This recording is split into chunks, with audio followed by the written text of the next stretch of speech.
अस्सलाम वालेकुम नाज़रीन, नांदेड़ उर्दू न्यूज़ में आपका इस्तकबाल है। चलिए नजर डालते हैं नांदेड़ कोरोना अपडेट की तरफ।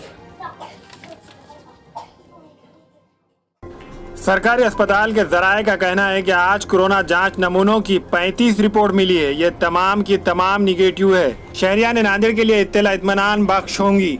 नांदेड़ में कोरोना वायरस नामी मोहलिक वबा से 304 अफराद मुतासिर हुए हैं।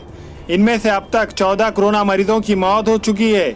209 कोरोना पॉजिटिव मरीज सेहतयाब हुए हैं। शहर के सरकारी अस्पताल Covid care centre Nanded, Covid care centre Mukhed में पॉजिटिव मरीज जेर इलाज है।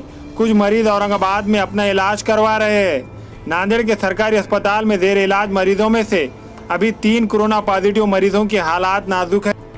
ये मरीज उम्र रसीदा है।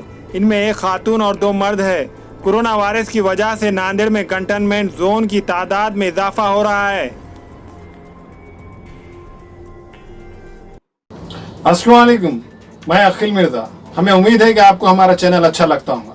लेटेस्ट न्यूज के लिए देखते रहिए नांदेड़ उर्दू न्यूज, और न्यूज के पसंद आने पर लाइक, शेयर और सब्सक्राइब करना ना भूलें।